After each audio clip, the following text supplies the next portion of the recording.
Hello friends, Rosie Lentz from Narcissistic Abuse Recovery. Thank you so much for your likes, your shares, for watching, and for being so committed to your own recovery process. I'm very proud of the work that you're each doing to not only learn from the past, but to move forward as we move into our first message for 2023. This year, I'd like to focus on how you can, the aspects of recovery that you can actually begin to see some active growth and change with. And the first, I'm going to go into some steps for recovery for you. We know what a narcissist is. We've talked about the signs and symbols and earmarks of what a narcissist is. But have we actually, I really want to actually dive into what it is that you can do every day to recover and to be healthier and stronger. I want to look at the mechanism of why the narcissist anchors so deeply into your psyche. And then we'll look at the recuperation process and what you can do to recover. And I want to say that the recovery is in micro slices. It's in micro moments, where one successful micro moment leads to another, which leads to a large realization that you've just had a week where you have not felt the effects of narcissistic abuse. It depends on how much work you put into it, but I know for a fact that you can recover from narcissistic abuse. You are not a victim. You're not a victim. You are, in fact, much stronger and more powerful than you could possibly even know. So, what is the mechanism of the narcissist working their way into your psyche? They come in, they enter through the emotions. They love bomb. They make you feel important. They recognize your currency. And I heard a great analogy for narcissistic abuse and how they find you. Excuse me. Think you have a campfire and you find this great stick and you try and break it over your leg or break it over a rock, whatever you're doing, and it won't break. So now we're assuming you don't have a saw with you so you can cut it in half, okay? So let's say that that's not going to work. So you put down that stick and you go find another stick that can easily be broken.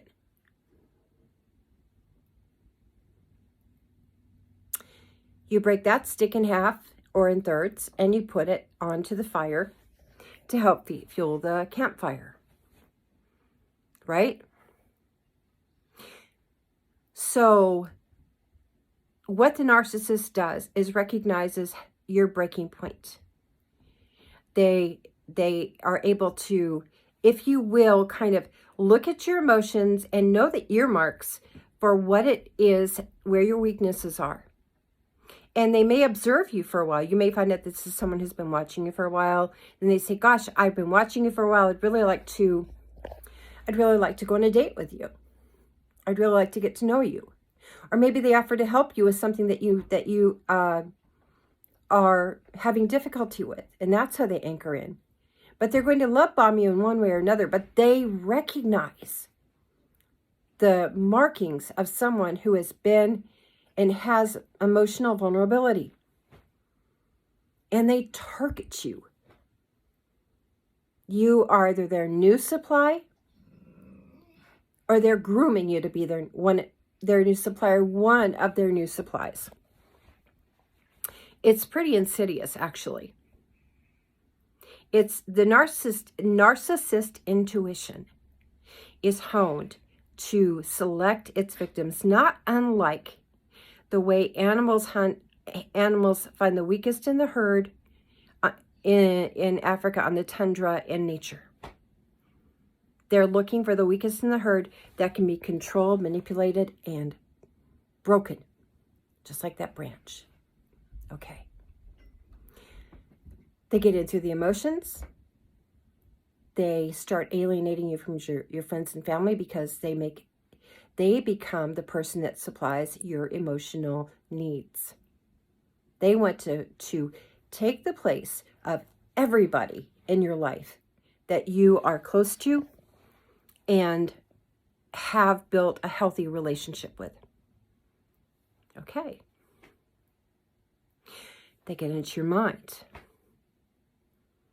They start impacting your decisions. You start asking for their opinion, or you start looking for their guidance.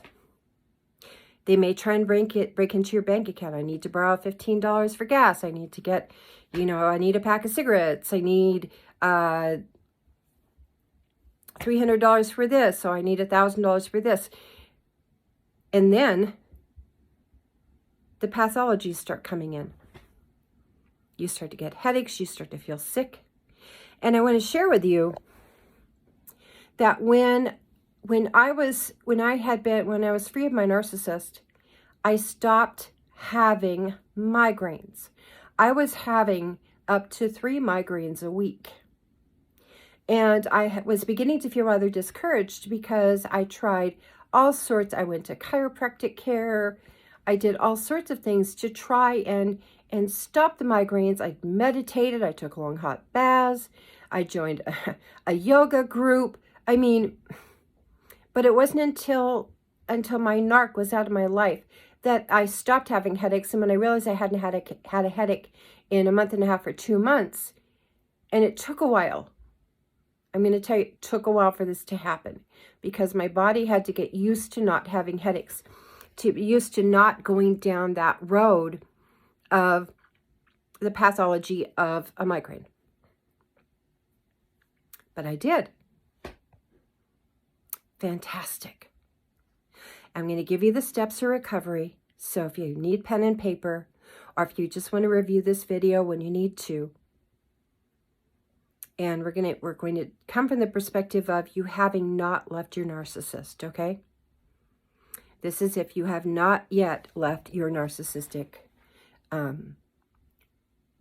partner or situation.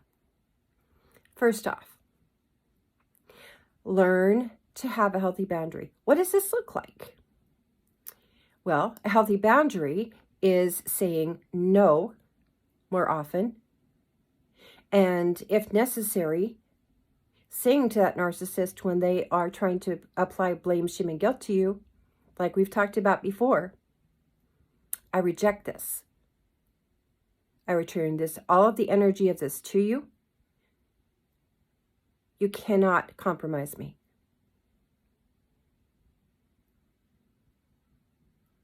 And walk away. Leave the room, walk away, do whatever you have to do. But that does work. That helps us set a healthy boundary or say, no, I won't, I don't. Not I can't, because can't is one of those words that is used in upsells and that kind of thing. I can't right now. Well, okay, they're going to find reasons why you can, okay? And you don't want to give them that kind of ground to run into. Okay. The next point is be extremely kind to yourself. And every time you have the thought come into your mind that you don't have value, that no one's ever going to really love you or respect you, you're gonna wipe that out of your mind, and you're going to immediately replace it with something like, I am loved, I am safe, I am secure, I am valued, I am worthy to be loved. And you're going to reprogram yourself. You may have to do this 1,000 times a day. Because what the narcissist does is they get to the point where they put you in the point of you having to be so precise in what you're doing and how you're articulating yourself. And if you step out of that, they shoot you with both barrels. They come at you with both barrels.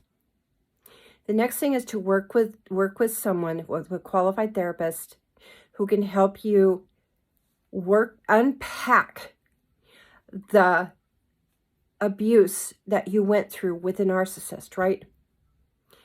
Unpack that emotional baggage, one digestible point at a time, They're just, and take that small thing and put it under the microscope and look at the anatomy of it. Look at how it made you feel in that moment. And deactivate the triggers, because what going into therapy does, and you can do EMDR, past life regression, a few other things there. If you believe in past life, there can be a past life connection to this abuser. And that has been proven from like Dolores Cannon's work with past life regression. She's proven through her work, and proved through her work, she's no longer with us, but she's proved through her work that it is possible to have the same abuser in your life more than one lifetime, if you believe in past lifetimes. If you don't, well, you can set that aside. I remind you, this is an 18+ channel, not for kids. The next thing I encourage you to do is to change your routine. If you normally worked out in the afternoon, start working out in the morning. If you have, everywhere you look in your house, you see remnants of the narcissist in your life, rearrange. You don't have to get new furniture. Just rearrange the pictures, get a new bedspread. Do something to change the environment in your home. Get rid of any pictures of you and the narcissist. Anything they gave you, get rid of it. You don't need signs and signals and markers that they were in your life. It's not that you're trying to eradicate the damage by getting rid of the stuff. It's more that the energy attached to that and the emotion attached to it is really not healthy for you, because you're looking at it time and time and time again. The next thing I'm going to have you do is start to reconnect with your friends and family that you've lost touch with. By the time my narcissist left me, I was a year not in communication with my extended family. With my children, yes, but with my extended family, no, because I was embarrassed as heck to admit that I was tired of making excuses for my narcissist, not showing up, not participating, not caring, and not being an active part of the family tree. And what happened was, I eventually got cut out of being invited places because the narcissist, they really limited my life. But I let them. I bought into it. I'll own that. I won't own the abuse that they laid on me. But I'll own the fact that I was vulnerable to it. I've done the work. I'm free and clear, and now I'm on maintenance. Think of it this way. Oh, and I do want to mention that being with a narcissist is almost like being addicted to a drug, because they get you addicted to those moments when they validate you, when they go, wow, and they're love bombing you, because they love bomb you so well in the beginning that it's like you want that cotton candy again. You want that sweetness again. They're capable of it. And it's just a phase. Their abusiveness is just a phase. If this sounds familiar, put a yes, I hear that in the comments. So they get you addicted. They get your mind addicted to wanting that sweetness, because what the mind does in the brain chemistry, the brain has to know, it wants to know how it's going to feel before it interacts or gets involved with anything. The brain will actually, your mind will not actually have full participation until you say, hey, by fully participating, you're going to feel grounded and loved and secure. So when the narcissist is coming in and love bombing you, your brain is going, oh, I feel loved. I'm feeling secure. I'll go ahead and let this person in. And then the love bombing stops. And then you're devalued, degraded, right? The next step is devaluation. And now you're circling them. You're orbiting them. They started by orbiting you. That gets flipped around, and you're orbiting the narcissist. Just waiting. I know that they have that. I know they're capable of offering that to me. I know they're capable of doing this for me. Right? But the love bombing is something they only pull out when they feel that A, they're going to lose you, or B, they don't have access to your resources and what you need. It's really all about them. The last thing, you're as good as what you put into your body. I'm going to encourage that you go through a dietary detox, because chances are there was emotional eating involved, or if you're criticized, your nutritional cycle was disrupted. Judgmental looks every time that you ordered something, and they're going, well, you don't need that because you're overweight, or you don't need that because, you know, I like you to be a certain way. What you're as good as what you put into your body. Step away from drinking, from any drugs. Detox yourself. Do it slowly. Do it mindfully if you're having a glass of wine a night. Do it every other night. And if you find yourself wanting to emotionally eat, instead of doing that, have a cup of tea or a glass of water, and ask yourself if you're hungry because it's emotional eating, or you're craving sugar because you're upset and you're not able to process it. But emotional eating is very common with narcissistic abuse recovery and narcissistic abuse. These are just a few things you can do, my friends. If you need help with this, I'm glad to support you. If you'd like to work with me, my information is below. You can reach me through the contact form on my website. If you need to be connected to a therapist or recovery group in your area, I'm very happy to do that. If you need a resource to read, a book, anything that I can support you in, please do contact me. I am here to support you and to be part of your healing journey. I'm a survivor of narcissistic abuse. I was never a victim, because I took the steps to recover. I walked the journey, and I walked through the emotions that had made me vulnerable to the narcissist. And I'm happy to say that I am, yes, headache free. So many things got better. So many things got better. And yes, I went through my home and I got rid of the pictures and the remnants of anything to do with me and the narcissist. I deleted the pictures from my social media. I blocked them on my phone. I blocked their friends and family so that they couldn't see where I was in my progress, because they really were team narcissist all the way along. I was always the +1. And no one wants to be a +1. And the other thing I'm going to tell you, the last thing, is one of the things that hangs around is justifying the way the narcissist treated you. That is not okay. No. You did not deserve the narcissistic abuse you received. You are loved. You're beautiful. You're amazing. If you like what you're seeing, please subscribe. Thank you for watching all the way through. Thank you for your comments. And if I can be of support to you, please contact me.